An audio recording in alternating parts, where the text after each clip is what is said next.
Hi guys, today I am here to review Amy and Roger's epic Detour by Matson.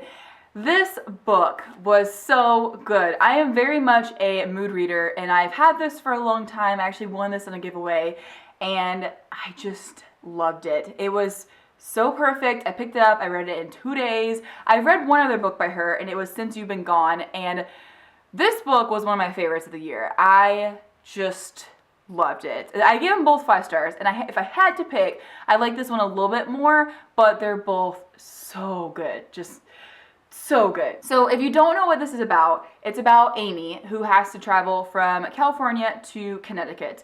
And her mother has just moved to Connecticut, her twin brother has already left California as well, and her father has just recently passed away. So she's the only one left in California, and she ends up going on a road trip with Roger across the country to Connecticut. And you might be thinking, why didn't they just have the car transported and she just flew? Because Amy doesn't drive. And I thought about that as well, but the reason why was basically money. It was just going to cost too much for her plane ticket and to have the car transported. So the two of them take the car on this road trip, and their mother, or her mother, not their mother, they're not siblings, that would be gross. Amy's mother ends up like planning the whole thing. She gives Amy an itinerary. She already has like hotels booked for them, all that stuff. But it turns out to be like the most boring road trip if she had gone by what her mother wanted her to do. So Roger and her take a little detour, and it just turns into a really great story, and I just love the places they go and the things they see. One of my favorite things about this book though is all the little receipts and things, so you feel like this really happened, and there's like postcards and stuff, and there's pictures, and it's just awesome because this author actually did make this road trip, and at the end, Matson talks about it. But I think that's so cool that she went on this road trip, and then the pictures that are in this book, she actually took. So in the very, very back, there's some more pictures of the author on this road trip. So that made it seem just even more real to me. I definitely recommend this if you are a fan of contemporary, if you like road trips. Music is a big part of this, and there's just so much character development. It's more than just a road trip and like a journey. It's like these characters just go through this big like emotional journey, and I know that sounds like really cliche, but I loved it. I highly recommend it. It was so good. So that's all I want to say to those of you that have not read this book. And if you have read it, stick around. I just want to talk about a couple of different things. But the rest of you do need to go and come back when you've read this awesome book.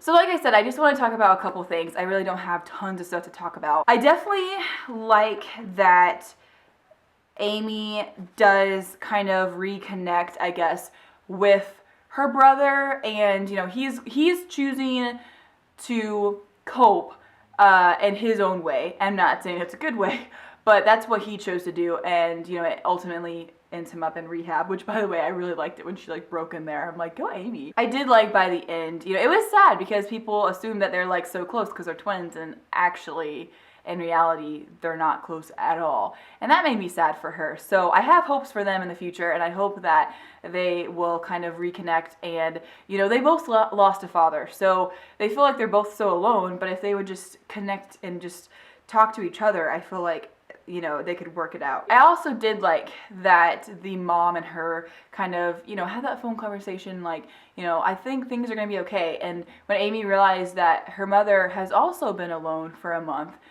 Amy is really starting to think of other people, and she's starting to realize like, hey, you know, and it can be argued that, I mean, she's the mother, she's an adult, Amy is still in high school, I mean, she's a senior. So I feel like leaving her alone in the house right after her father died, probably not the best idea.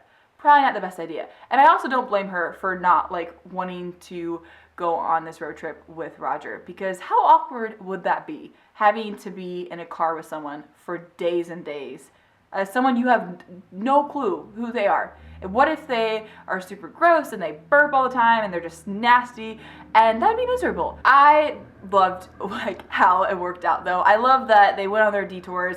I love that they both had these kind of journeys. I love that it was compared to like Don Quixote and like explorers, and just, oh, it was so good. I loved it. I loved talking about the playlist, and playlists were also in Since You've Been Gone. I really enjoyed that. So it was really fun seeing the music aspect again. I think Morgan Matson really likes music, so I think that's really cool, like that's thrown in there. I really liked just them talking about like the restaurants they saw and just the fun stuff they did, and it was so memorable. I liked the their loneliest road, the highway they were on.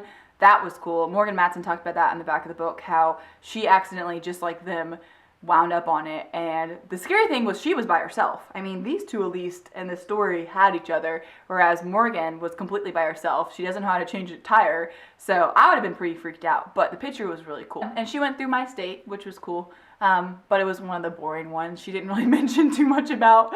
And after I read her books, I always just want to go out and do something and just live my life. Like when I read Since You've Been Gone, I just wanted to not be crazy, but I just want to go out and just live and just do exciting things and not be so scared.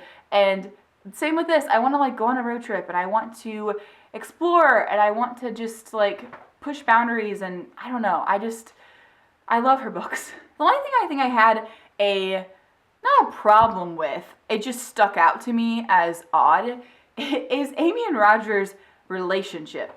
I liked how they became friends like really quickly, and I liked that both of them noticed the little things about each other, and like with the soda, and just it was really cute how their relationship grew. But when they got together, it just seemed very fast. They went from like nothing kind of to like making out, then to a hotel and sleeping together. I don't know. I feel like Amy should slow it down a little bit in the future, maybe. Because last time her dad just died, the very first time, and then this time she just met the guy. So I think, my opinion, she should maybe learn to like get to know people a little bit more. Anyways, my personal opinion. Let me know if you guys have read this and if you also felt the same way. Maybe it's just me. Well, I think that's all I'm going to say today. I feel like I could go on and on and on with this book. So now I'm just going to open it up to you guys, and I would love to go down in the comments and discuss with you guys. I would love to hear what your favorite part was. And that's it. I will see you guys tomorrow with my next Vlogmas video. If you guys have any suggestions for future videos for the month, let me know in the comments, and I will see you tomorrow. Bye!